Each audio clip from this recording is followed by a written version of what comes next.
Hi everyone! Welcome to another episode of Excelsior Properties House Tour. For today's video, nandito tayo sa Palace Athena, Imus, Cavite. And ang featured property natin is this brand new ready for occupancy unit. But before we start, please click like, subscribe, and hit that notification bell for more updates. This is Federico Properties.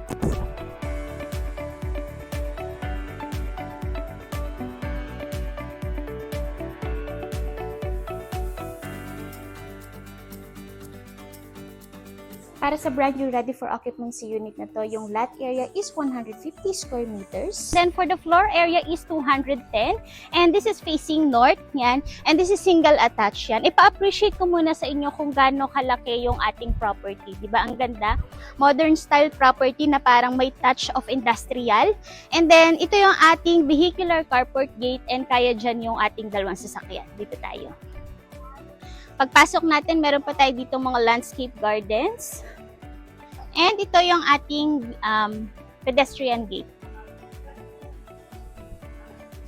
Pagpasok natin, meron tayo dito mga floating steps. And ito yung ating landscape gardens pa. O diba, ang aliwala sa unit kasi or sa bahay kapag may mga ganda na halaman. And as well as dito sa side na to, yan may mga halaman pa rin tayo. Dito tayo. Ito yung ating garage area, ayan. Fully covered yung ating garage. And kita nyo naman, may mga LED lights pa tayo dyan. O, diba, ang ganda, nakakalakas ng appeal ng unit. And naka non-slip or non-skid tiles tayo dito.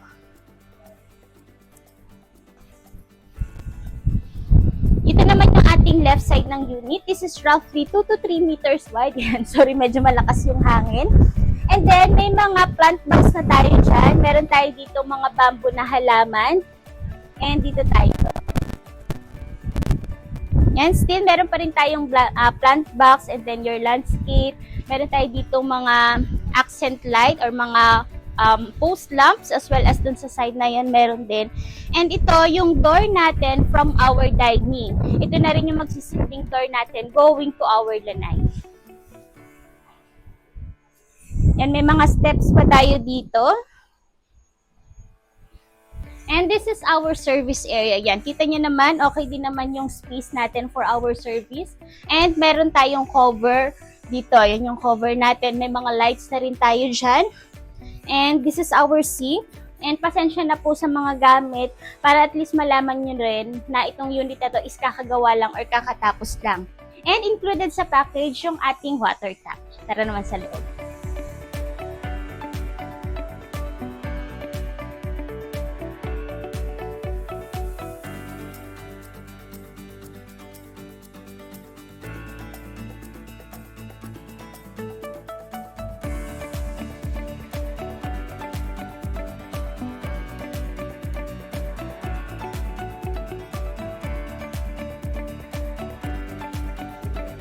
Welcome naman sa loob na ating unit. Tara, pasok tayo.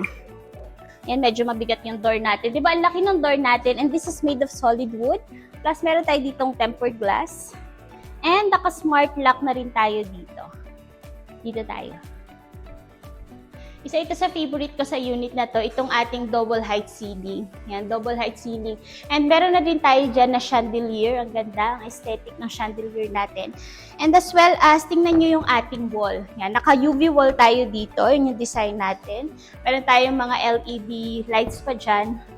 And as well as, meron tayo dito na fluted panels tulad dito as well as dito sa area na ito. Dito naman tayo. Ang maganda sa unit na to, this is almost fully furnished kasi may mga gamit na nakasama tulad nito yung ating 75 inches na Sony television, kasama na siya sa package. And kung ito yung i-avail nyo na unit, syempre okay na yung ating electric, yung water, as well as meron na rin itong connection for your internet. Yan. Meron na rin tayong mga cabinets dyan. And after ng cabinets, meron pa tayo dito na split type aircon. Dito naman tayo. Meron pa rin tayo ditong UV wall. Yung UV wall natin. And also, ito yung ating kitchen area. Yan, tingnan nyo naman yung kitchen natin. Diba, ang ganda? And ang maganda dito is may mga gamit ng kasama. Tulad nito, meron tayo dito na double door na smart LG refrigerator. Meron tayo dito na, ano ba ito? Oven and as well as yung microwave.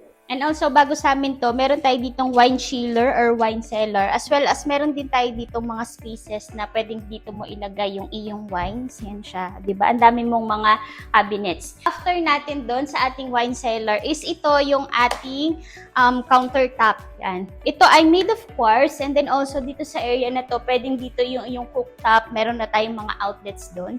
And included na yung ating induction cooktop. Yan, or induction booster as well as ito yung ating range hood.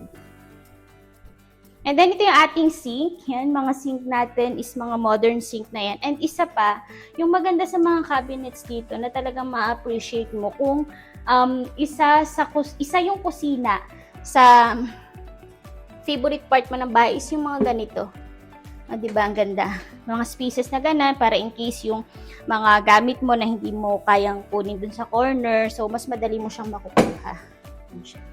Diba, ang ganda ng idea. And meron pa tayo dito. Ito, pakita ko pa to. Ano ba to?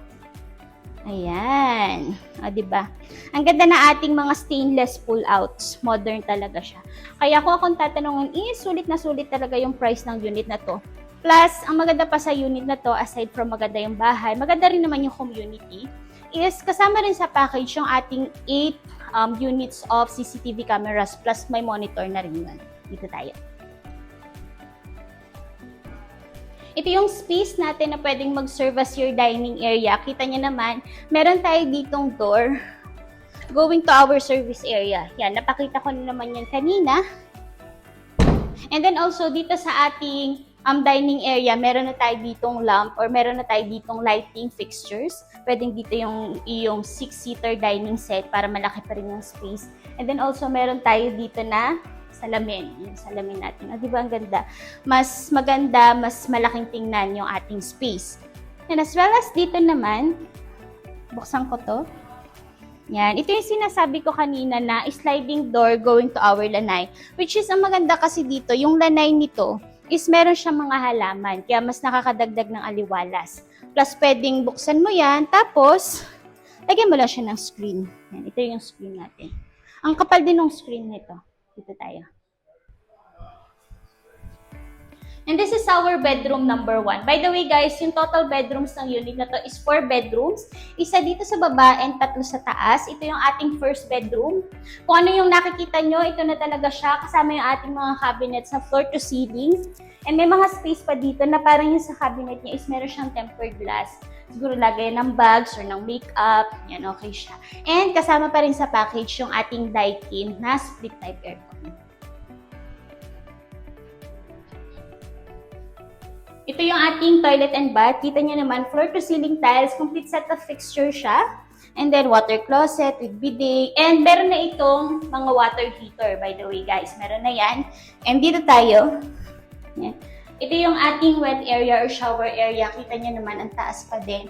Meron tayong mga wall niche dito and as well as may tempered. Quick recap lang about this brand new ready for occupancy unit. So, located ito dito sa Palace Athena. And meron itong lot area na 150 square meters. Yung floor is 210.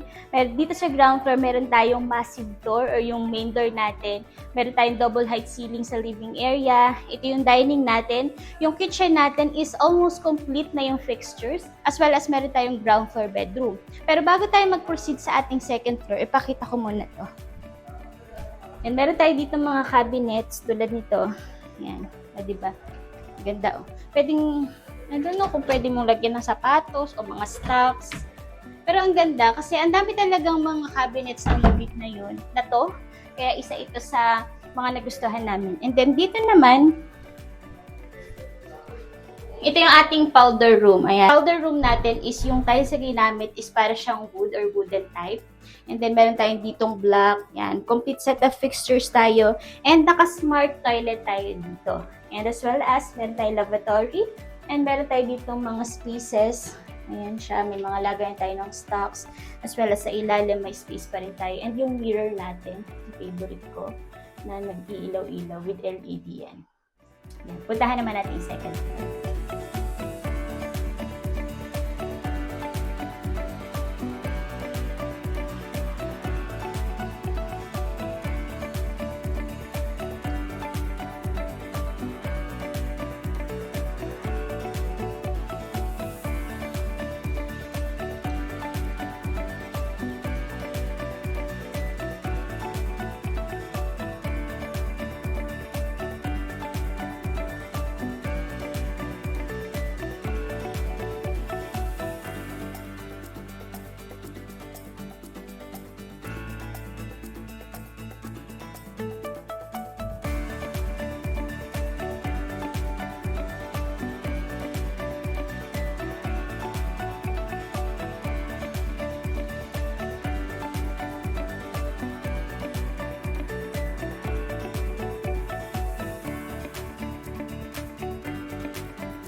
Welcome naman sa ating second floor. Ayan. Pero bago tayo umakyat sa second floor, ipa-appreciate ko muna sa inyo yung ating double height ceiling. Kita nyo naman yan. Ang ganda ng chandelier natin. And ito yung view natin dito sa hagdan na to going to view natin from our living area. Ayan siya. And dito tayo, meron pa rin tayo ditong mga salamin. Ayan. And also, kita nyo naman, meron tayo ng fixed window or fixed glass window para sa natural sunlight. And also, yung pader natin dito, meron pa rin tayong mga UV wall, and as well as may mga LED lights tayo. Pakita ko muna sa inyo itong bedroom number 1 dito sa second floor. This is our bedroom number 1. Kita nyo, malaki yung space nito. Meron tayo ditong malalaking bintana. Ayan. Kaya kung preferred nyo talaga yung malalaking size ng bintana, perfect na perfect ito sa inyo. Meron tayo dito, vanity area. Diba ang ganda? And may mga cabinets ka pa rin dito. And puntahan natin yung ating bedroom number 2. Ayan. So, for our bedroom number 2, halos ka-size pa rin nung nauna. Same fixtures pa din. Meron pa rin tayong mga floor-to-ceiling cabinets. Yan, may mga tempered glass tayo dyan. And ang maganda dito is kasama sa turnover or kasama pa rin sa package yung ating Daikin na split-type aircon.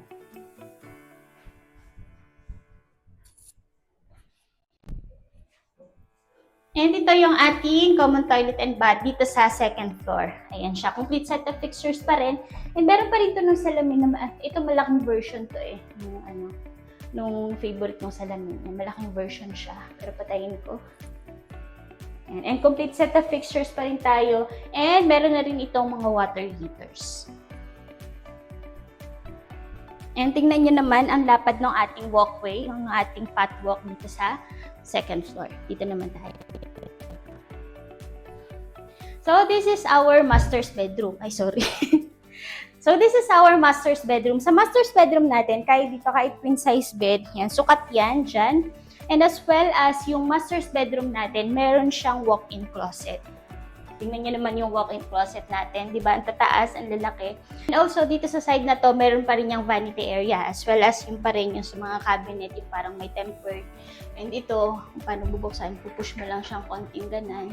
Diba? And mga soft close na to. Tapos push mo ulit. Diba? Ang ganda. Dito tayo.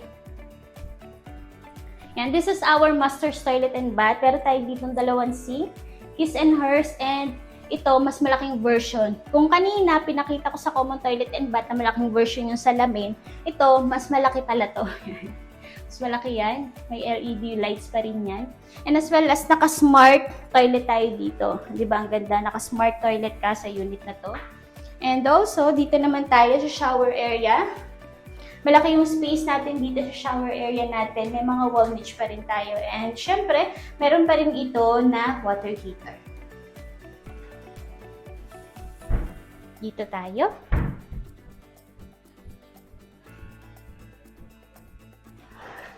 Ayan. Ito yung balcony natin. Ang laki ng balcony. Hanggang dito yan. Pakita ko lang or pa-appreciate lang sa inyo. Hanggang dito yung balcony natin. Pero ang maganda kasi dito is hindi lang sa master's bedroom yung access ng balcony natin. Meron din tayo dito. Yan. Ito yung ating common access. Yan. Galing dun sa walkway dito sa second floor. Ito yung access natin or common access natin papunta dito sa balcony. And as well as naka-tempered glass na rin tayo dito.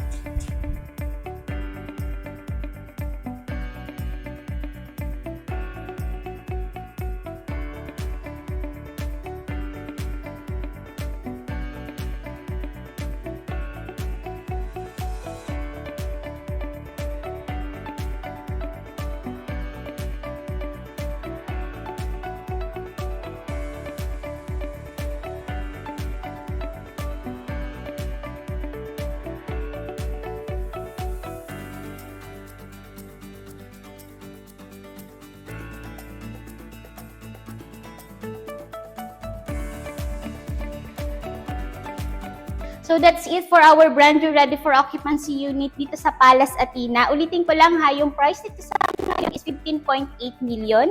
Ilalagay namin dyan sa description box yung full details at ang aming contact numbers. Thank you for watching!